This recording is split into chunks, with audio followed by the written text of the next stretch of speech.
Sabemos que en el Alzheimer existen trastornos cognitivos como la pérdida de la memoria. ¿Pero qué le pasa al cerebro en esta enfermedad? Uno no sabe quién va a desarrollar enfermedad de Alzheimer en el día a día. En los casos de los pacientes con Alzheimer de herencia dominante, eso ya está aclarado de antemano, porque un simple estudio genético nos dice con una certeza casi del 100% quién va a desarrollar la enfermedad.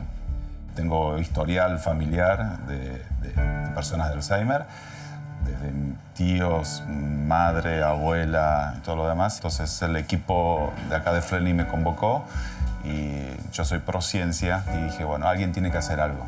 Formamos parte de un estudio internacional para tratar de descubrir nuevos marcadores moleculares que permitan anticipar o diagnosticar mejor, en este caso, la enfermedad de Alzheimer. Este es el momento, si vos le preguntás a Patricio ahora, él dice, yo trabajo para llegar a este momento, para poder ofrecerle a los pacientes una posibilidad de un ensayo clínico, de una ventana terapéutica posible que después se pueda generalizar. Se trata de eso, de colaborar con la ciencia.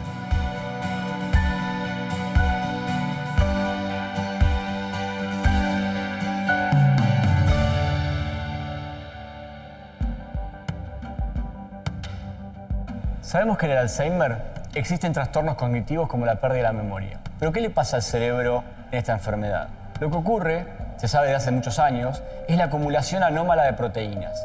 Hay proteínas que se empiezan a agregar formando estas acumulaciones u ovillos en el cerebro que impiden el correcto funcionamiento de las neuronas. Existen algunos casos de Alzheimer genético. En un porcentaje son menores a los otros casos. Normalmente el Alzheimer se evidencia luego de los 70 años, mientras que en el caso del Alzheimer genético aparece mucho más temprano. Estoy yendo al Hospital Fresney a encontrarme con Patricio Krem, médico neurólogo, y Ezequiel Surace, bioquímico, que trabaja en una investigación sobre Alzheimer hereditario, que además incluye ensayos con tratamientos que están aún en etapa de experimentación para tratar los síntomas.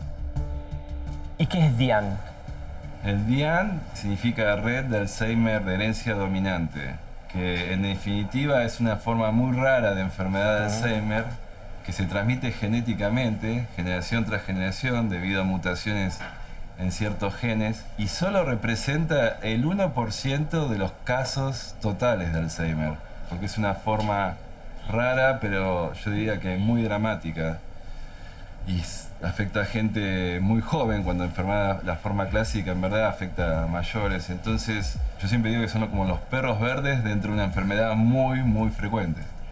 Uno no sabe quién va a desarrollar enfermedad de Alzheimer en el día a día. Uno puede tener un riesgo y una estimación, pero nunca va a tener realmente la certeza de quién va a desarrollar enfermedad de Alzheimer. En los casos de los pacientes con Alzheimer de herencia dominante, eso ya está aclarado de antemano, porque un simple estudio genético nos dice con una certeza casi del 100% quién va a desarrollar la enfermedad. Entonces, eso es un modelo científico único y muy interesante. Ezequiel, te hago una pregunta. ¿De dónde aparecen estas mutaciones? ¿De dónde vienen? Hay una mutación en un gen, el gen es presenilina 2, y hay una mutación que se dio en alemanes del Volga. Era una población alemana que se mudó a Rusia allá por el 1800 y que suele suceder con muchas enfermedades genéticas que cuando tenés poblaciones muy cerradas, que no hay intercambio con el exterior, si llega a ocurrir al azar una mutación y como está cerrado, se amplifica esa mutación en esa población y se llama efecto fundador. Después lo que sucedió con esa población, murió la reina que era alemana, que se había casado con un zar ruso. Cuando muere ella, los rusos dicen, bueno, queremos nuestras tierras. Y hay una diáspora, hay poblaciones en Brasil y acá en Argentina, en Entre Ríos y en Colonia Hinojo, provincia de Buenos Aires.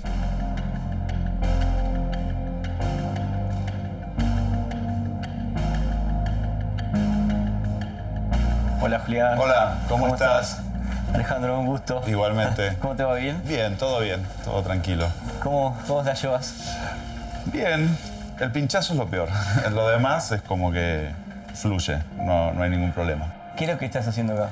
Estoy en un protocolo de DIAN, donde se están combinando un par de medicamentos que lo que va a hacer es justamente, en el caso mío, yo no tengo tengo el gen, pero no lo tengo desarrollado. Tengo historial familiar de personas de Alzheimer, desde tíos, madre, abuela, todo lo demás. Entonces el equipo de acá de Flenny me convocó y yo soy pro ciencia y dije, bueno, alguien tiene que hacer algo. Y acá estamos. ¿Sos de acá de Capital? ¿De dónde sos? Soy de Entre Ríos. Ajá. O sea, nací en Entre Ríos, viví 23 años acá en Capital y ahora vivo en Pilar.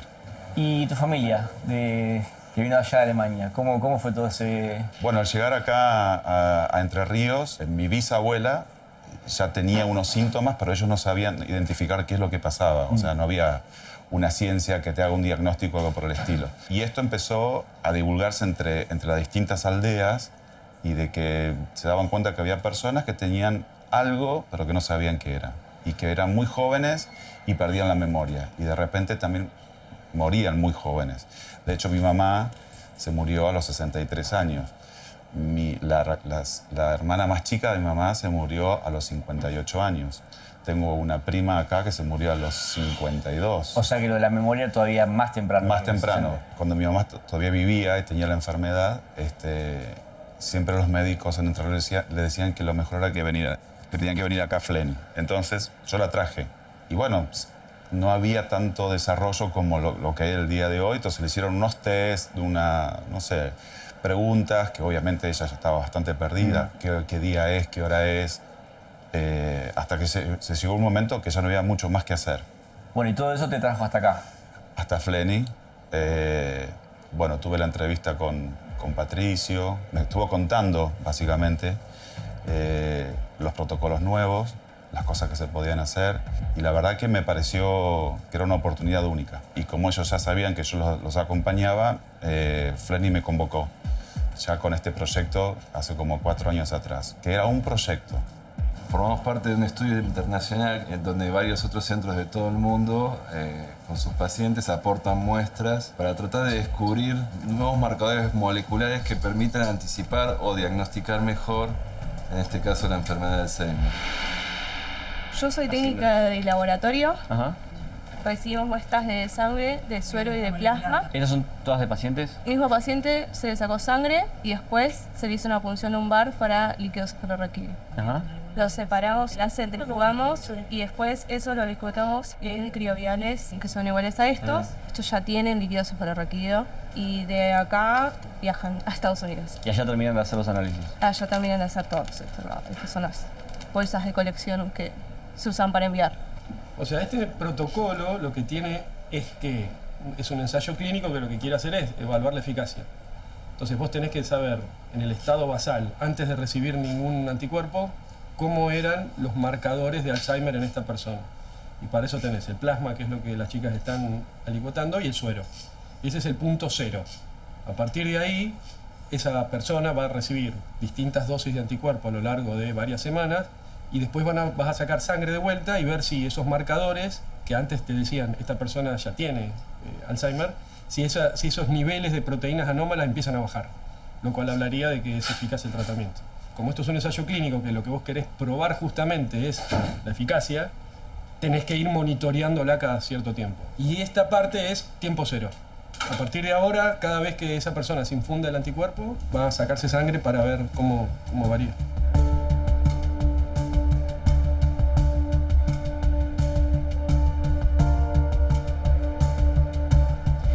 La punción lumbar es un procedimiento que tiene múltiples funciones en la neurología porque logra extraer algo que se llama líquido cefalorraquídeo, que es un líquido que recubre el cerebro del sistema nervioso central, y yo diría que es uno de los líquidos corporales que mejor habla de lo que está pasando en el cerebro.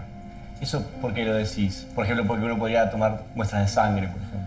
Claro, el problema con las muestras de sangre es que ahí se vuelca todo lo que pasa en el resto del cuerpo. Entonces el líquido cefalorraquídeo nos da la exclusividad de lo que pasa en el sistema nervioso central. Entonces si uno quiere ver qué está pasando con alguna enfermedad, sería como líquido recomendable. Siempre es informativo. Ahora, el estudio en sí es tan desafiante y tiene tantos requerimientos que la verdad que involucra a toda la institución.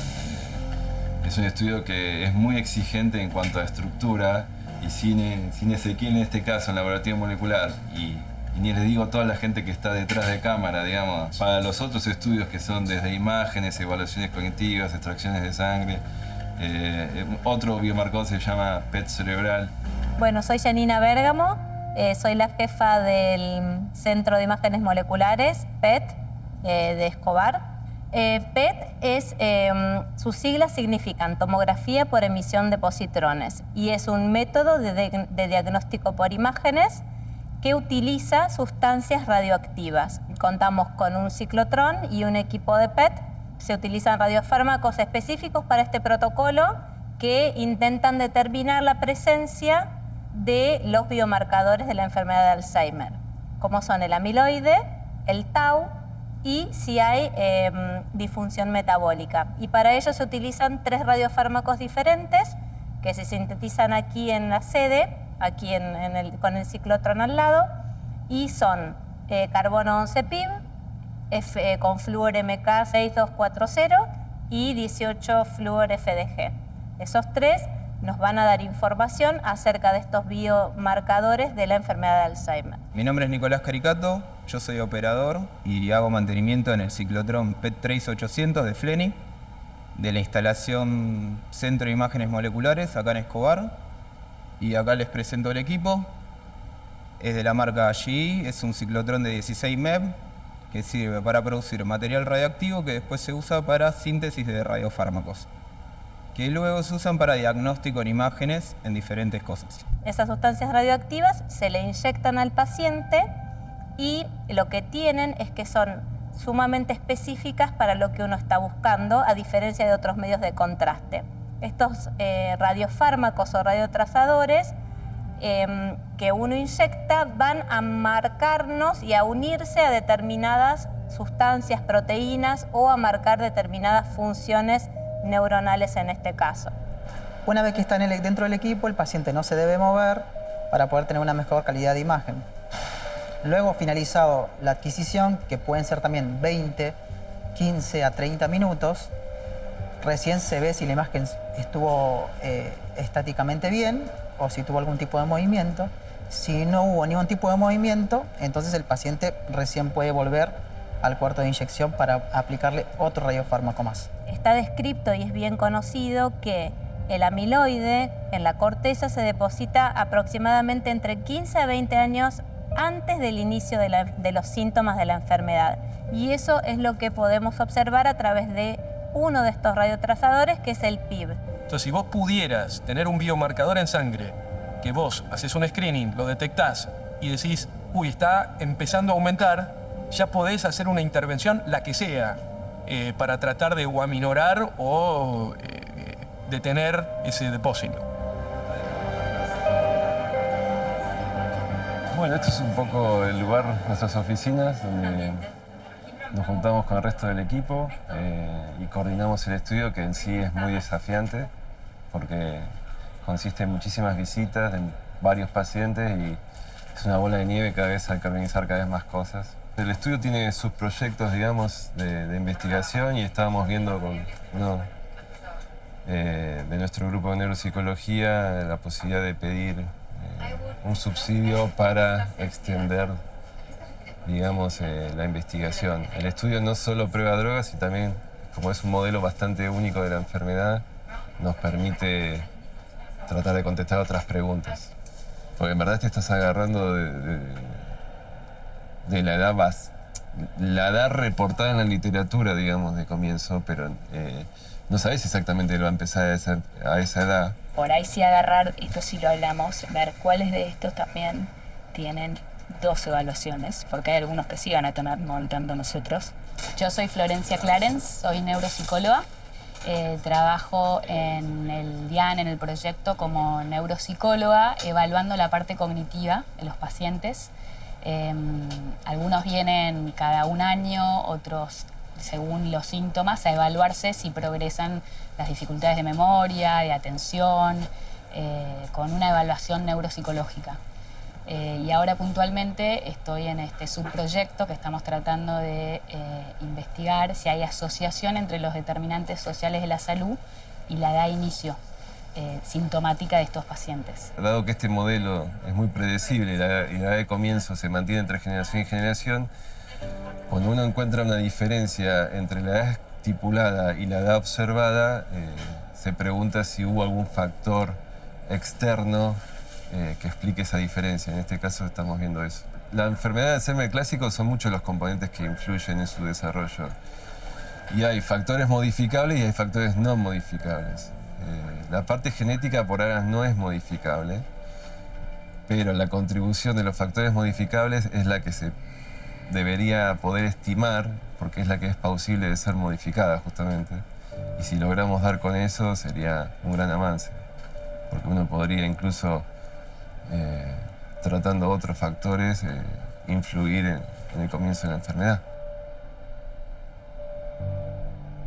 Bueno, mi nombre es Pablo Baniati, soy especialista en psiquiatría y coordino neuropsiquiatría en el Servicio de Neurología Cognitiva en FLENI, en Buenos Aires, y soy investigador del proyecto DIAN. En FLENI tenemos el orgullo de estar infundiendo con anticuerpos monoclonales que muestran reducir la neuroprogresión en muchos de los pacientes, es decir, se ha hecho realidad. Cuando los anticuerpos trabajan sobre la proteína pegajosa del amiloide, que es la causa principal fisiopatológica de la enfermedad de Alzheimer, más probabilidad de disminuir el daño neuronal, porque la neurona queda más indemne, y sobre todo las conexiones entre las neuronas, lo que se llama la sinapsis, que es verdaderamente el paso de la información. Y para mí, que estoy en este proyecto hace más de 5 años, poder dar una respuesta de esperanza a estos jóvenes es algo superador. Este procedimiento son de 4 años. 4 años y es una vez por mes. Bueno, ¿y cuánto dura el procedimiento? O sea, 3 horas. ¿Te pincharon hace un rato? Hace un rato, sí. 3 horas y media. Va a venir una enfermera a controlarme cada 40 minutos. Y nada, y yo generalmente me traigo la computadora o si estoy trabajando como si nada. No altera nada. Después ellos me contactan al día siguiente si tengo algún síntoma, algo de, no sé, dolor de cabeza o lo que sea, nada. Por ahora, perfecto. De repente, para nosotros, las familias empiezan a tener un papel preponderante también en ayudar a los científicos a empujar las drogas, la aprobación, las leyes. Entonces, es como que en el siglo XXI ahora los pacientes dejan de ser meros receptores del consejo médico y científico, y ellos toman la posta y estamos todos en un mismo equipo. Y eso creo que en este proyecto en particular, creo que lo vimos como nunca. Y eso es la fuerza motriz, me parece. Yo diría que este estudio, para mí lo que más me atrae es que nos lleva de punta a punta con la medicina. Hablamos de un biomarcador de una proteína que está flotando en un líquido y después le tenemos que decir, en el mismo estudio le tenemos que decir a alguien que quizás vaya a desarrollar la enfermedad cuando él ya sabe o ella ya sabe lo que se trata porque se lo vivió en los padres. Desde lo médico abarca todo, es el estudio que más vanguardista en cuanto a esta enfermedad desde lo molecular y tiene un fuertísimo componente humano. Por lo cual es nuestra responsabilidad saber que semejante información que le vamos a dar a gente, como lo estamos haciendo, de 18 años en adelante, estén con una salud mental suficiente para poder absorber el impacto de semejante información. Y es difícil, sobre todo cuando viste a tu mamá. Yo a los 5 años tengo el recuerdo de darle de comer a mi abuela atada en una silla de ruedas para que no se caiga. Y ese es el recuerdo que tengo de mi abuela, que parecía muy anciana, pero era muy joven. En verdad, este estudio representa una gran esperanza para ellos. Es muy traumático saberse que uno es portador de una mutación que inevitablemente va a producir una enfermedad. Pero el estudio está probando tanto drogas que ya están aprobadas y drogas nuevas en combinación. Estamos saltando de que esto puede llegar a ayudar a mucha gente. A muchísima gente. Y yo creo que un poco hay que evangelizar en eso, o sea, ayudar a personas que están por ahí más, no están en Buenos Aires, están en, no sé, como en el caso de Entre Ríos, que hay muchas comunidades alemanas, porque antes la persona que tenía el Alzheimer en un rincón y ahí se quedaba hasta que se moría. Bueno, ahora hay que hacer cosas y para eso alguien tiene que estar dispuesto a hacerlo. Bueno, se trata de eso, de colaborar con la ciencia. Este es el momento, si vos le preguntás a Patricio ahora, él dice, yo trabajo para llegar a este momento, para poder ofrecerle a los pacientes una posibilidad de un ensayo clínico, de una ventana terapéutica posible que después se pueda generalizar. Entonces yo diría que para ellos es una de las pocas oportunidades que tienen para tratar de modificar lo que el destino les anticipa. El estudio representa una oportunidad única de intervenir que, si bien no sabemos si vamos a curarlo, por lo menos si podemos intervenir y desviar bastante el curso de la enfermedad, es muy significativo para ellos. Yo les digo a ellos que esta es la oportunidad que sus padres no tuvieron. Los estudios que involucran a estos pacientes están abriendo las puertas a nuevos conocimientos para poder tratar todos los tipos de Alzheimer que se conocen. Los tratamientos con anticuerpos monoclonales lo que ayudan es a disolver esta proteína que se acumula en el cerebro y a mejorar el estado cognitivo de los pacientes.